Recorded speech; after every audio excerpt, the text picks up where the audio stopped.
السلام عليكم، ازيكم يا حبايبي؟ عاملين ايه؟ ان شاء الله هنبدا حلقه النهارده طبعا، بس قبل ما نبدا الحلقه بتاعتنا نقول بسم الله الرحمن الرحيم. اللهم صل وبارك عليك يا حبيبي يا رسول الله. جمعه مباركه عليكم. انا ما اعرفش طبعا الفيديو ده هينزل امتى، بس احنا النهارده بنصور يوم الجمعه. ان شاء الله يا رب كده يكون يوم مليان بالخير والرزق. هنسمي بالله ونبدا ان شاء الله. معانا حلقه قرص سريعه وسهله، وان شاء الله تنال رضاكم وتكون سهله على قد ايديكم. طيب معانا انا هقول لكم كيلو قرص. الكيلو اللي هو دقيق عشان تعمليه بالمقادير المظبوطه. معانا كيلو دقيق، معانا بالمج ده كوبايه زيت او سمنه، زي براحتك بقى، اشتغلي زيت على سمنه براحتك خالص. يبقى مج واحد سمنه على زيت، ومجين لبن. هنحط المج الاولاني وبعد كده نعجن بالمج التاني، نشوف هينفع يعني هتقبل معانا اللبن ولا مش هتقبل. تمام كده. يبقى احنا هنقول لكم المقادير لكيلو واحد بس وانت تشتغل. معانا معلقتين سكر للكيلو، ذره ملح، معانا باكو خميره، معانا واحده فانيليا. طبعا ما تبصوش للمقادير بتاعتي لان انا عامله اكتر من كيلو، فانا بقول لك على المقدار لوحده. ومعلقه بيكنج باودر. يبقى ذره ملح، معلقتين سكر، معلقه بيكنج باودر، كيس خميره، واحده فانيليا. ده المقدار اللي هو الكيلو بس. وطبعا معلقتين سمسم، وزي ما قلت مج واحد زيت على سمنه. طبعا هننزل بالسمنه الاول ونعمل بها بالساهه زي ما انا هشتغل. ومعانا طبعا عجوه معموله جاهزه، بس هنحلها بمعلقه سمنه بلدي. سمنه بلدي او سمنه نباتين، او ممكن معلقه زيت عادي او حته قشطه، ده راجع لك انت. طيب هنسمي ونقول. واللبن زي ما قلت، اللبن زي ما قلت يا بنات. اول حاجه هنعمل هنحط المقادير الجافه اللي هي اللي هي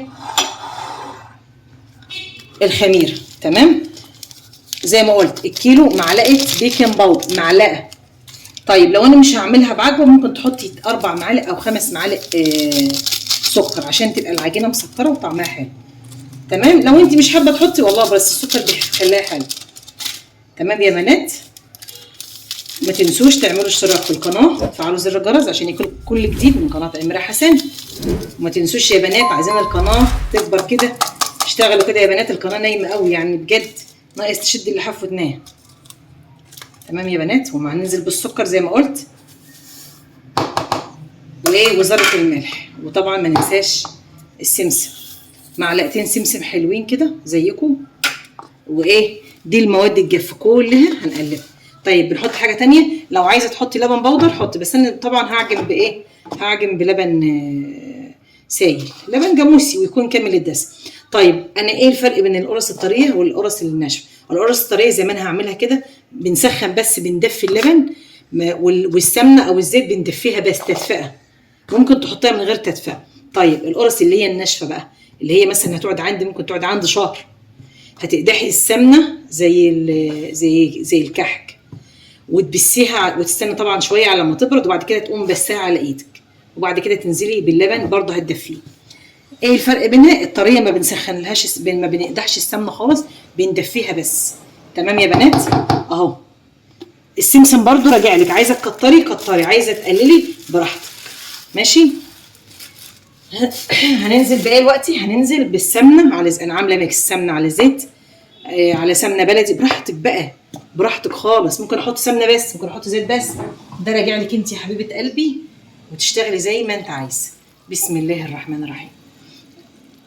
طبعا عشان ما نوسخش مواعين وحاجات كتير، دي هنعمل فيها العجوه، وهوريها لكم انا بعملها برده على البوتاجاز.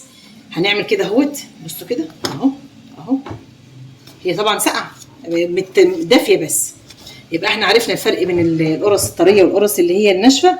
ديت الطريه مش بيتقدح لها، انما اللي هي الناشفه بيتقدح لها الزيت زي الكحك.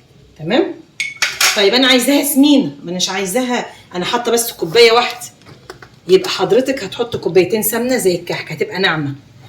ويفضل يعني القرص ده راجع لك برضه، الاكل ده يا جماعه اذواق. اهي بصوا كده، هنمسكها كده اهو، هنبسها اسمها بس لحد ما تبقى عامله زي حبات الرمل. هخلص البس ده وارجع لك. زي ما قلت يا بنات، هتمسكي طبعا دي العجوه زي ما انا قلت اللي هنحشي بيها القرص. ممكن تحشي بها جبنه، ممكن تحشي بها اي حاجه، ممكن تعمليها ساده، عايزه شوكولاته، اي حاجه، لان هي عجينتها بتبقى جميله جدا. طيب احنا دلوقتي زي ما قلت بنعمل بنبس الدقيق كده زي ما هو، زي حبات الرمل كده. زي ما قلت هرجع على السريع كده اقول لكم كيلو دقيق، معلقتين سكر، مع باكو خميره، واحده فانيليا، نص معلقه بيكنج باودر. هنحط كل ده على الناشف، وبعد كده ننزل ايه بالزيت او السمنه. دي القرص الطريه ممكن تعمليها بلبن رايب، تبقى جميله جميله جميله. لكن القرص الناشفه لا، اعمليها باللبن اللي هو الحليب. ليه؟ هي دي بتمشي حليب ورايب برضه. ماشي زي ما قلت. وكوبايه لبن، تحط كوبايتين لبن. الكوبايه الاولانيه هتنزلي بيها، الثانيه مش هتنزلي بيها. ليه؟ لان في لبن بيقبل سوائل وفي لبن ما بيقبلش، يبقى في اسمه عرق. الدقيق بيبقى فيه عرق، فعشان كده بيقبل. لكن الدقيق اللي ما فيش فيه عرق ما بيبقاش يقبل سوائل. فاحنا بننزل على الكيلو بمج واحد ونعجن. طب لقيناها عايز هحط كوبايه تانية. طب عايز لحد ما العجينه معاكي تبقى حلوه خالص زي الملبن كده طريه، مش بتلزق، لا طريه. وبعد كده تعمليه بقى، هتشتغل فيها. طبعا انا نزلت باللبن زي ما قلت، لان انا عامله كميه كبيره مش كيلو.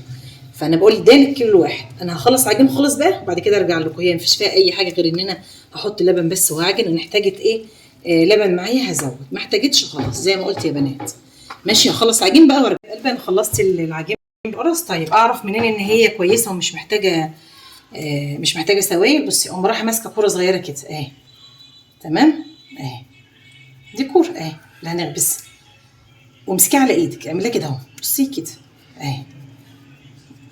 بصي في الجوانب كده، اظن ما فيش فيه حاجه مشققه. يبقى العجينه بتاعتي ما شاء الله ناجحه وكويسه كده وتمام التمام. وكده ايه، مش محتاجه اي سوائل. وهنغطيها بس 10 دقايق. ما بنسيبهاش تخمر. ليه؟ لان احنا بنبطها ونحطها في الصواني او في الصاجات تخمر. يعني بنعملها ونسيبها مثلا تلت ساعه على ما تخلصي. لان طبعا الخميره الفوريه مع البيكنج باودر بتشتغل بسرعه، وما هي زي الخميره البيره. الخميره البيره بتقعد وقت.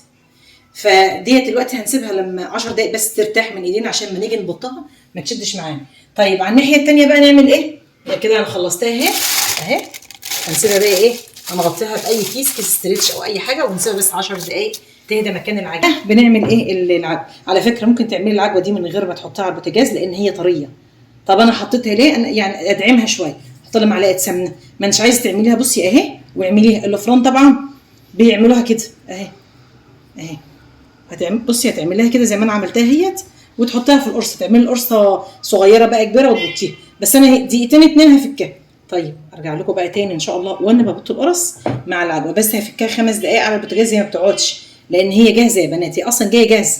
بس انا حاطه لها معلقه السمنه البلدي دي، تديها ريحه وطعمها وتخليها جميله مع شويه سمسم. ماشي، ممكن تحط زيت، ممكن تحطي سمنه عاديه، اي حاجه. ارجع لكم بقى واحنا بنبط القرص.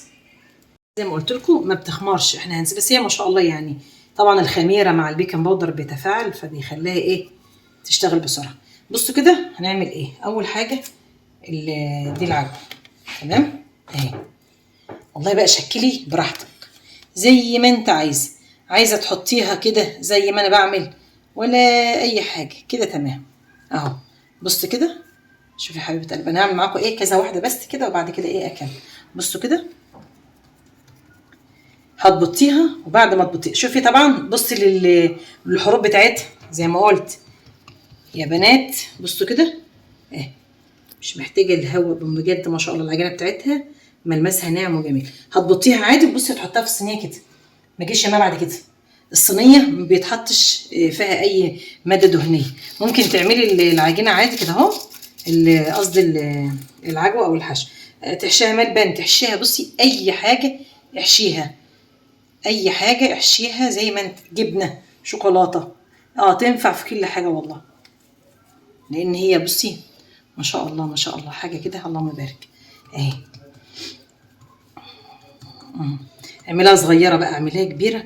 بصي التقطيع بقى اللي ايه، اللي هتقولي ده العجينه العجوه باينه. لا ما تخافيش، مش باينه ولا حاجه. لما بتخش الفرن بكل ده بيتدار. بصي تعملها كده اهي اهي. يا اما تبطيها يا اما تحطها زي ما انت عايزه اهي. قرصي بقى التقريصه اللي انت ايه حباها. هروح كمان. بصوا التقطيع اهي برضو. بصوا كده اهي اهي عادي خالص اهي اهي، مفيش فيها اي افتكاسات، زي كانك بتقرصي عيش. التقريصه اللي انت عايزاها بقى. طبعا في حد دخل عليا وانا بعمل القرص قال لي انا عايزه اكل شوكولاته. قرص بالشوكولاته. طبعا هي دي شوكولاته مكسره، ما ينفعش، لازم تكون شوكولاته ايه عاملاها على حمام ميه ومسيحاها. ماشي، بس احنا قلنا ايه، يلا الدنيا تجارب. مصمم يعني يا ابني ما ينفع، يقول لك لا خلاص. فاحنا دلوقتي كسرناها، بصوا كده زي ما انا بعمل اهوت اهي اهو اهي، وايه وهنوريها لكم برضو اهي. تفتحي القرص عادي وتدخليها وتقوم عاملاها كده وتقوم ملماها اهي. تمام اهي. يعني لازم نراضي كل الاذواق طبعا. اما ابنك بيقول لك انا عايز اي حاجه بنشتغل، بس زي ما قلت يا جماعه ما حدش يعمل التجربه السيئه ديت، لانها طبعا عايزه تتسيح، تتعمل على حمام ميه وتبقى ايه سايحه.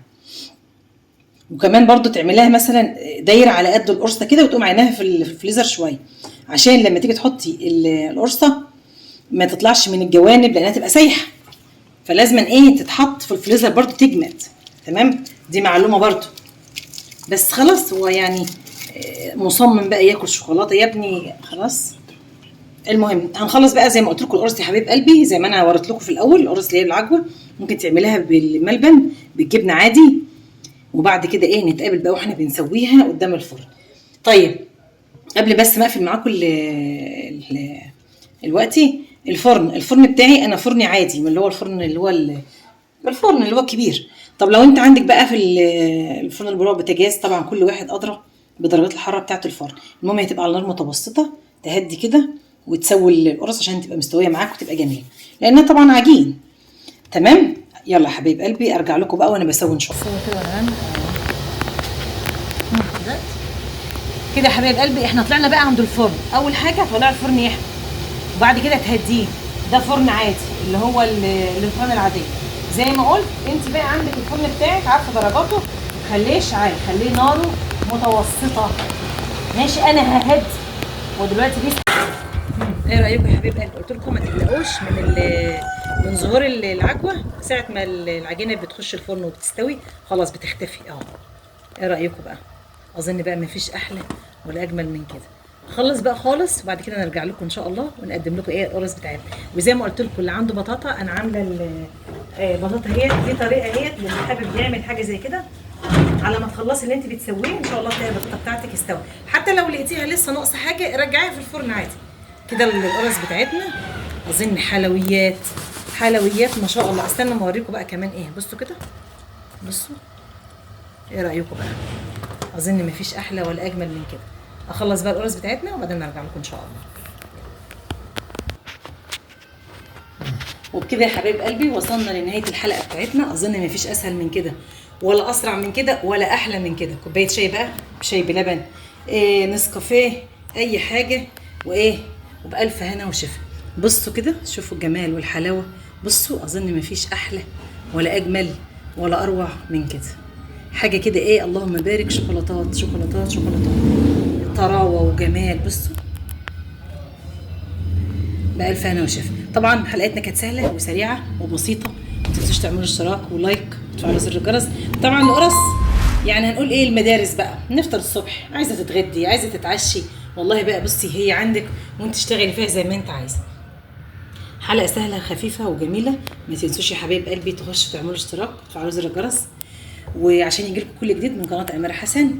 واقول لكم ايه، سلام عليكم.